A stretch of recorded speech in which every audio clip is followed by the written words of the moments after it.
Hey everyone, welcome to day two, made for the TEDx Stage. Of course, it's your girl Chantel, and I am so excited that you are joining me live so that we can talk about something that is one of the seminal type of opportunities that you can get as an author, as a speaker, as a coach, and that is landing a TEDx talk. So if you are joining us for the first time, I want to welcome you. Those of you who are joining us for the second time this week, listen, you are in the right place because yesterday we shared 7 strategies for landing your TEDx talk. So if you didn't catch it, make sure that you watch the replay so that you too can be caught up on what it takes to be made for the TEDx stage. So I'm excited. Listen, I am excited that you are here because we want to see you win. You know, my husband and Wale, he's my partner in this process, and our goal is always to make sure that your story can be told in a way that allows you to make both an impact and an income. So if you are here, you're locked and loaded, and you're ready for day two, made for the stage, made for the TEDx stage. I want you to type in the chat and just say, I'm made for the stage. I'm made for the stage.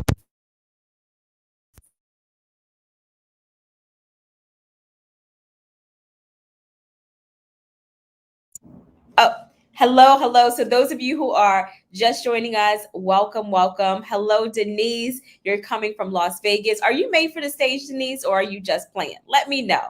I got to know who's in the building because that will dictate how impactful this conversation will be.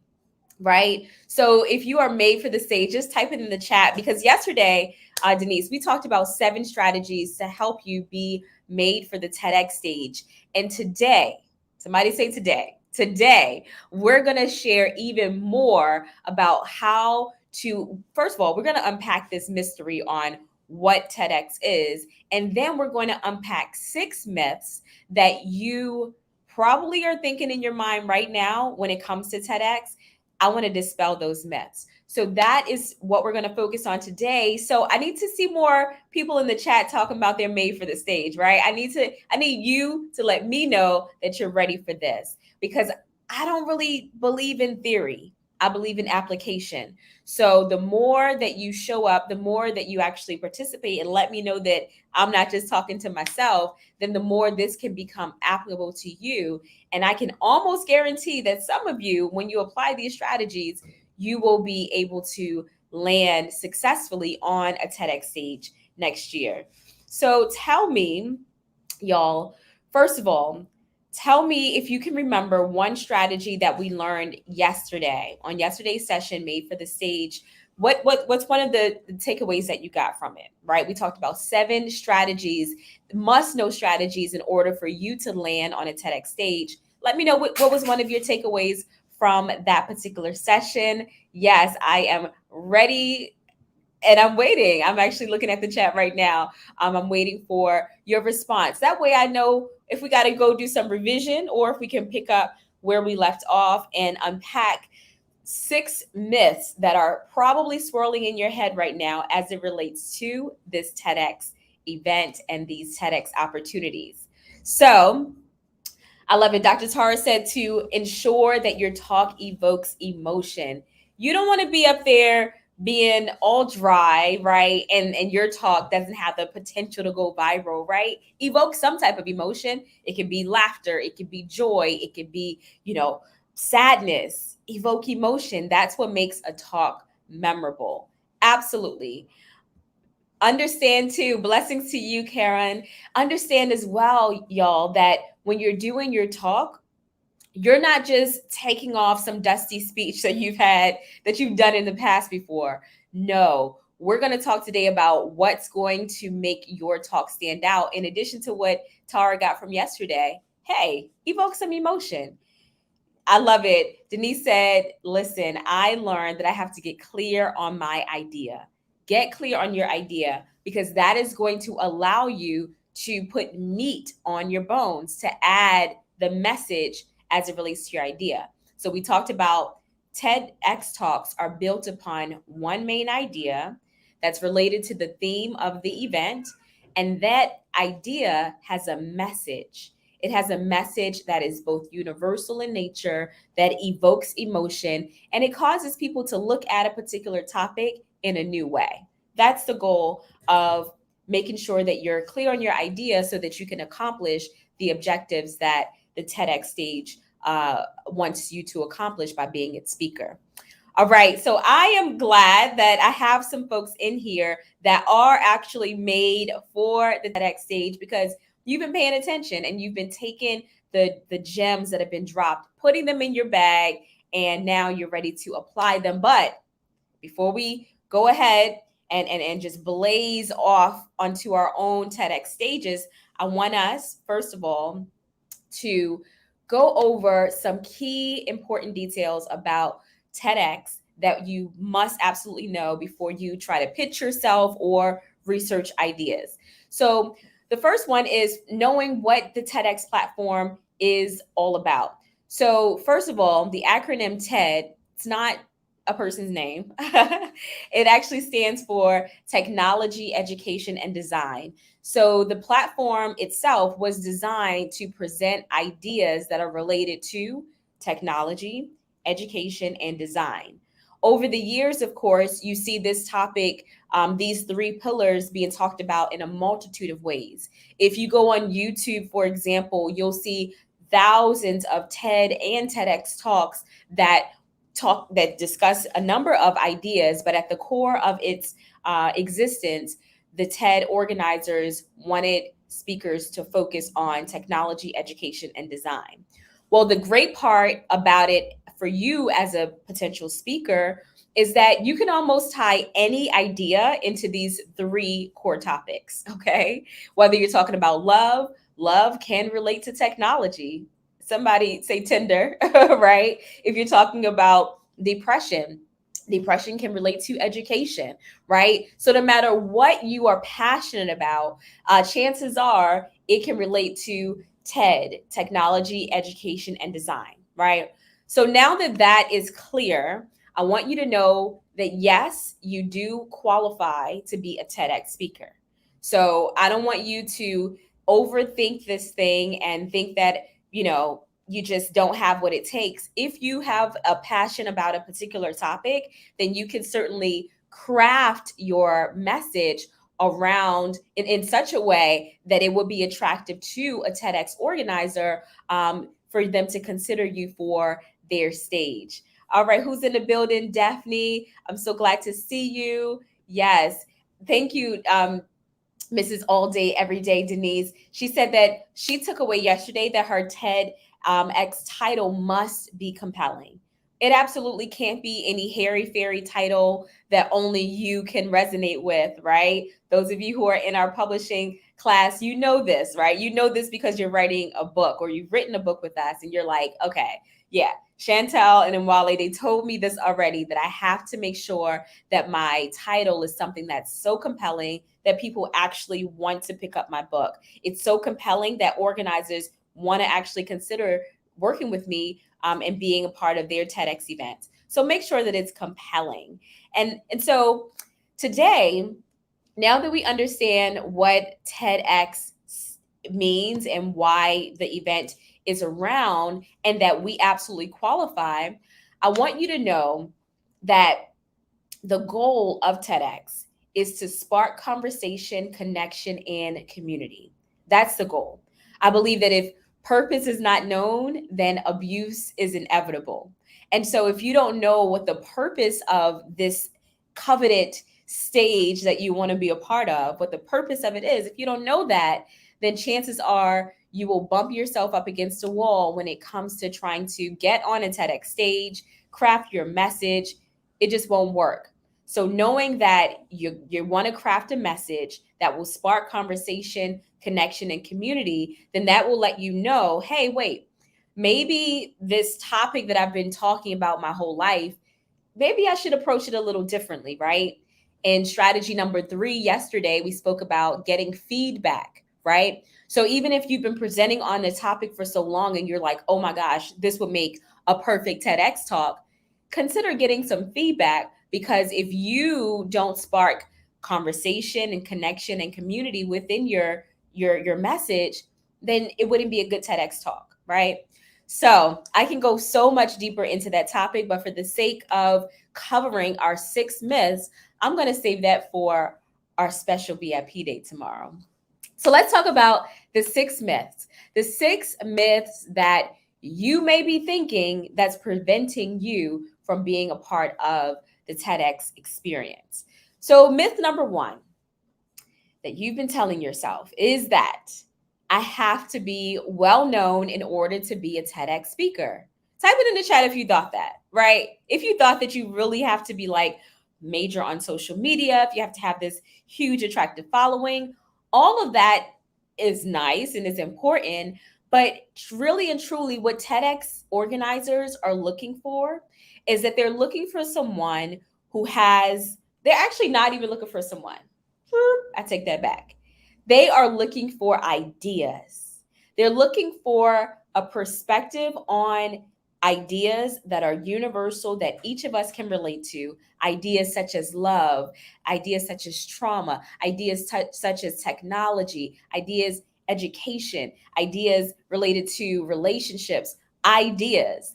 They're looking for ideas, but what's unique about the TEDx stage is they're looking for a unique perspective on those ideas. Somebody put in the chat unique perspective. I know, don't embarrass yourself if you can't spell if you can't spell perspective. And I ain't judging you because I be on my computer like, wait, what did y'all don't judge me.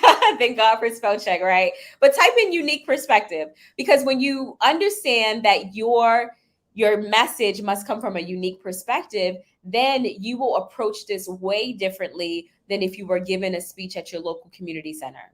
It's different, right?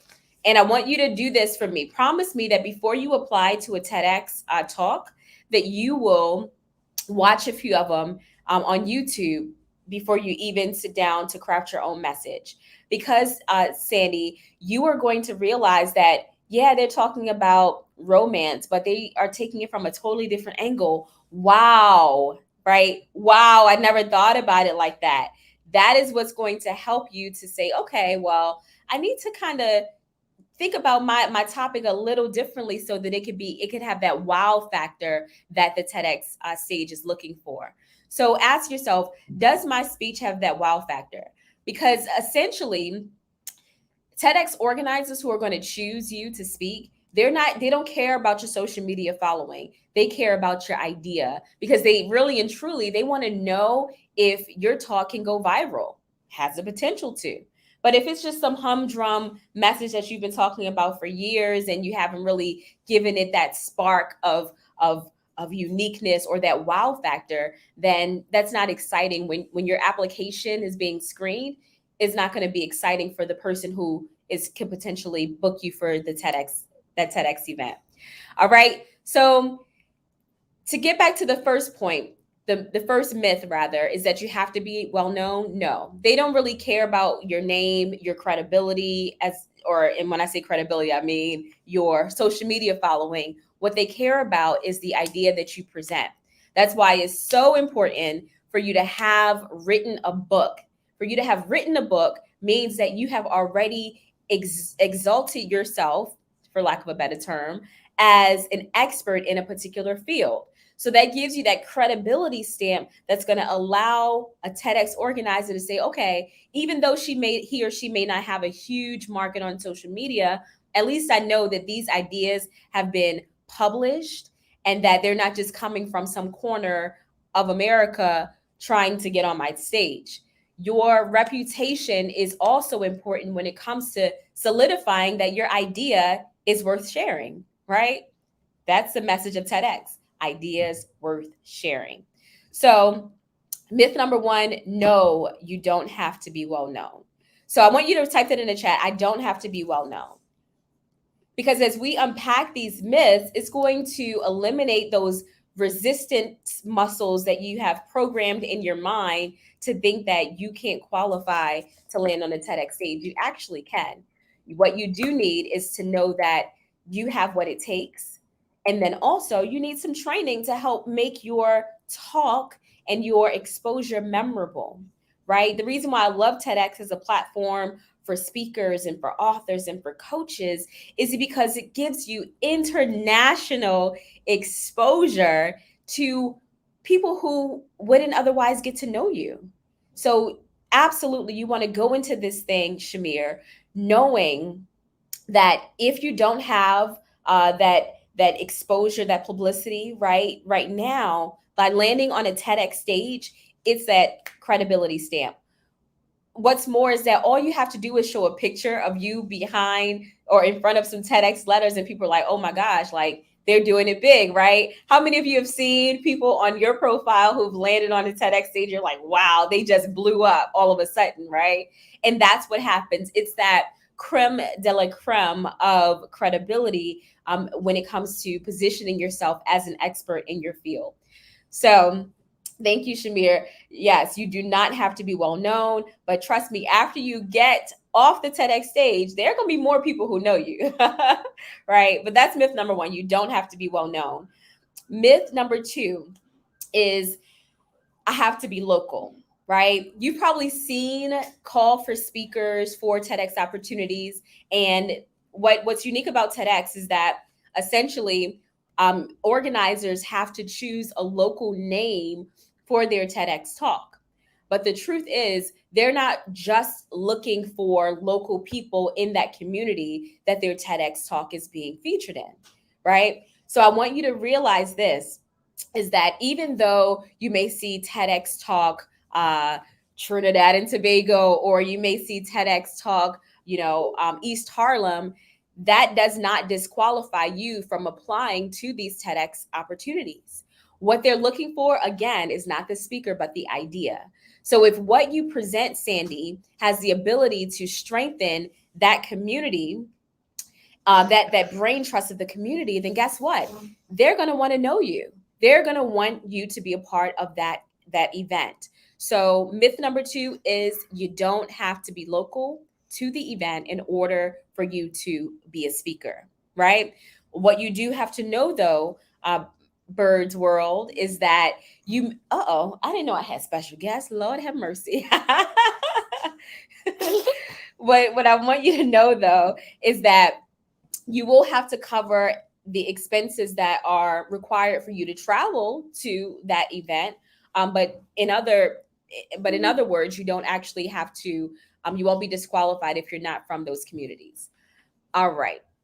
So that's myth number two. I have to be local. No, you don't. Somebody type in the chat, I don't have to be local. Myth number two, I don't have to be local.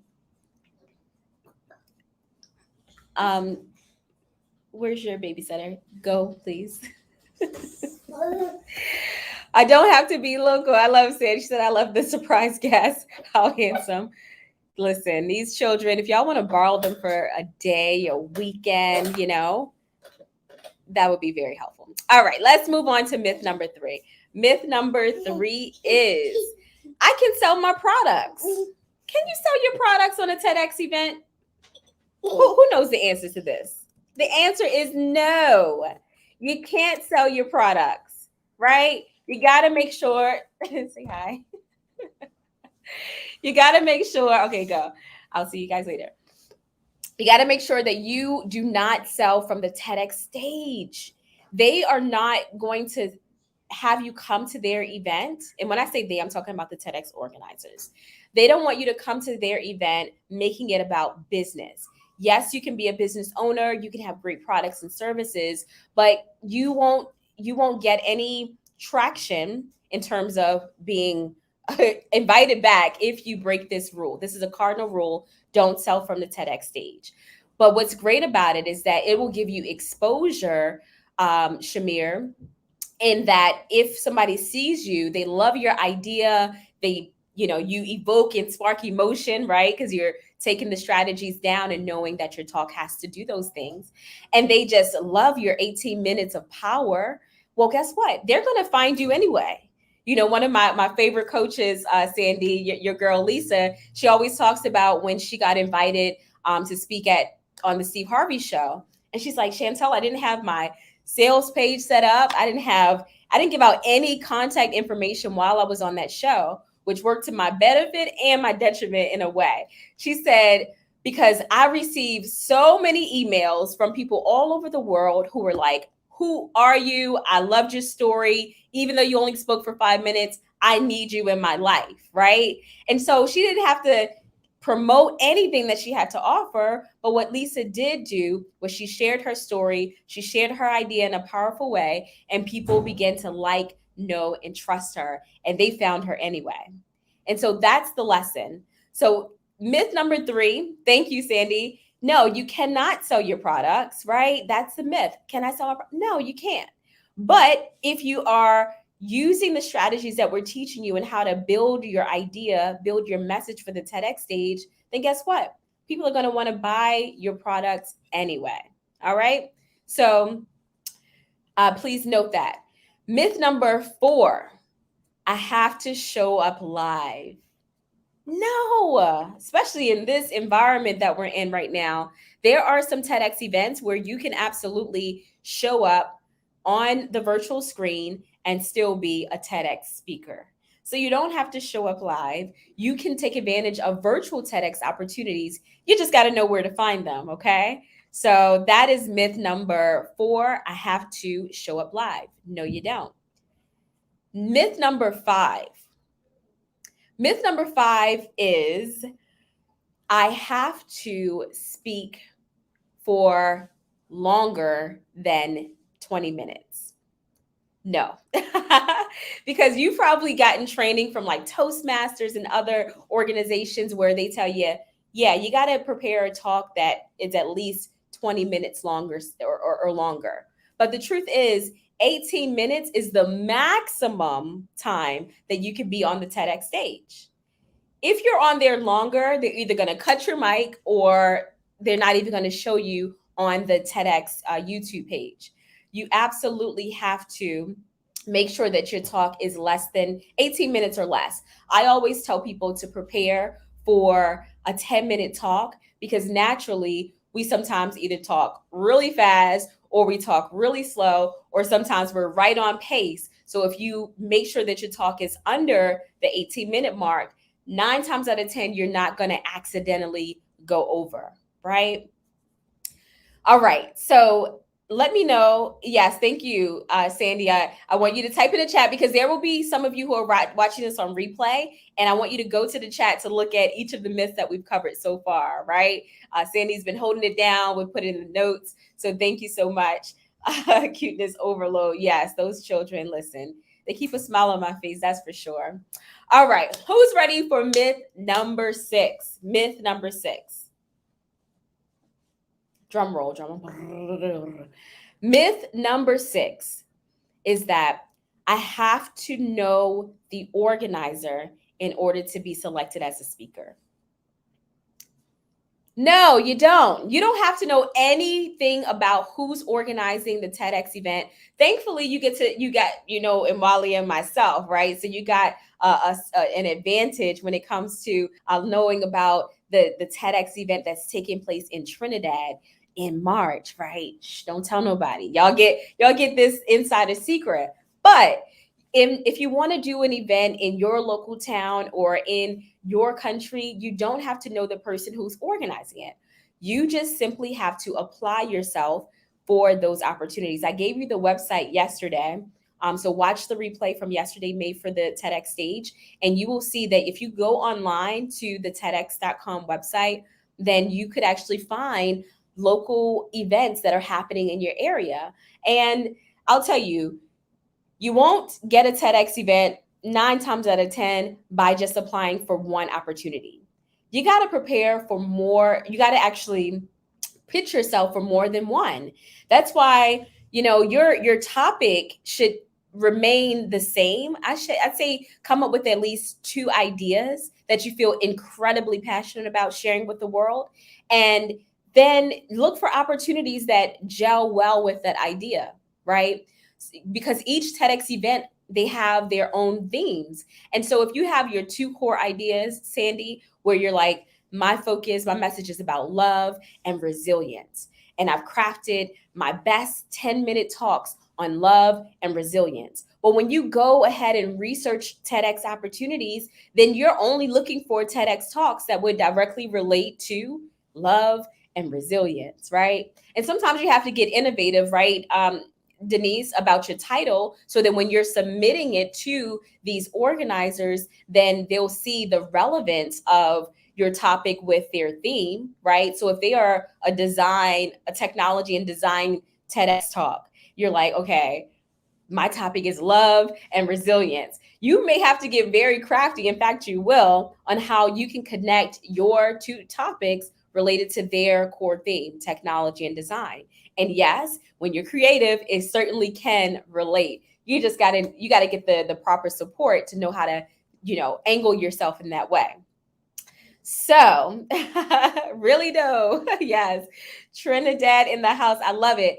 So, y'all, we have covered today understanding what the purpose of TEDx events are, because if purpose is not known, then abuse is inevitable. So I don't want you to abuse yourself or misuse this opportunity when it comes to pitching yourself for a TEDx event and landing on a stage, or some of you pitching, and never landing on a stage. I want you to know that you are well positioned to be on a TEDx stage, because they're not looking for a person, but they're looking for an idea, right? They're looking for ideas that spark conversation, create connection, and community. So, in that, once we understood the purpose of a TEDx event, then we spoke about the 6 myths, right? Go in the chat and take down the myths that, or actually look at the myths that we covered, so that you can understand. Number one, first myth we covered: you don't have to be well known in order to become a TEDx speaker. You don't have to be local. You can't sell your products or services. You don't have to show up live. You absolutely don't have to know the organizers, and you absolutely should not go beyond 18 minutes in preparing your TEDx talk. So if those myths have been circling in your mind and you have been procrastinating on applying for opportunities, I want you to take those ideas off the shelf and go ahead and set yourself up for success, because each of you has the ability in the next year, the next 2 years, to land a TEDx talk. And those of you who have joined me for day 1 and day 2 of Made for the TEDx Stage, I want to give you a personal invitation, only for you watching this video, to join me tomorrow. Tomorrow, as it's going to be a VIP day, and we're going to be talking about, let me share with you. We're going to be talking about Made for the TEDx Stage, but we're going to get even deeper. Somebody say deeper. Type it in the chat. I'm not going to tell you what we're talking about tomorrow until I see deeper. I need at least 5 of you to say deeper in the chat. Deeper, deeper, deeper. Because listen, we believe in setting you up to win. So I got to know that you want to go deeper with us, so I can tell you how to do that, right? Deeper. I need to see it in the chat. Deeper. I'm not even going to continue, Karen, unless I see it in the chat. I want to go deeper, because these strategies that we're sharing with you, it's not for just a moment, but there are over 5,000 TEDx events happening every year. Okay. And so the more you get these strategies down packed, you can rinse and repeat this year after year after year. And imagine how your life is going to be. Imagine how your business is going to grow. Thank you, Shamir. When you get the credibility stamp, the creme de la creme of publicity, the creme de la creme of, oh my gosh, visibility as a speaker and a coach, when you land not one, but several TEDx stages, your business is going to blow up. Like, seriously, because that signifies that you are the expert. And so because Daphne says she's ready to go deeper, because Denise says she's ready to go deeper, because Sandy says she's ready to go deeper, Shamir and Karen and Tara, listen, we're going to go deeper. So let me share with you what tomorrow's Made for the TEDx Stage is going to cover. I'm going to share with you what TEDx organizers are looking for and what they are not looking for, so that you know how to position yourself to be what they are looking for. You know how to position your idea to be what they are looking for. We're also going to show you how to pitch yourself for a TEDx event. Because you can find the opportunities all day, right? I gave you the website yesterday. Go ahead and look at the first video so you can get access to it. The opportunities are out there. The stage is free, right? But to know how to do the talk effectively, to know how to pitch yourself effectively, that is what's going to cost you your time and your effort and probably some resources for you to be positioned effectively for success. So we're going to share with you how to pitch yourself for TEDx event so that if you don't get it the first time, the second time, you know the strategies to get it on that third time, okay? And then we're going to share with you not only how to be prepared and how to pitch yourself, but also we're going to give you exclusive access to join us for the TEDx event in Trinidad and how you can get training to do exactly that. So the 18-minute talk that we spoke about, making sure that you know how to come up with your idea, right? Each of you has an idea already, but to make it spark conversation, connection, and community, that's going to take some work. So tomorrow we're going to deep dive into all of that, all of those juicy topics. And so I want you to join me live. So come here tomorrow. Same place, a different time. We're actually meeting tomorrow at 10 a.m. Eastern Standard Time. So I want to see you there. If I'm going to see you there, Daphne, let me know in the chat. I'm there. I'm there. I'm there. That way I know that when I wipe the crust out of my eye and I decide to brush my teeth, that I ain't going to be getting all fancy just for no one, right? I want you to put in the chat, I'm there, I'm there, I'm there. And if you are going to be there, listen, you are going to be so excited to see exactly what we put together for you to be made for the TEDx stage and how we're presenting you with an opportunity to be a part of Made for the Stage, the TEDx experience in Trinidad and Tobago. So I am super excited for you. Like Daphne said, I will wake up early, right? I will wake up early. Good. Well, I'm looking forward to seeing you, Karen and Daphne. Yeah, so be there tomorrow at 10 a.m. Eastern Standard Time.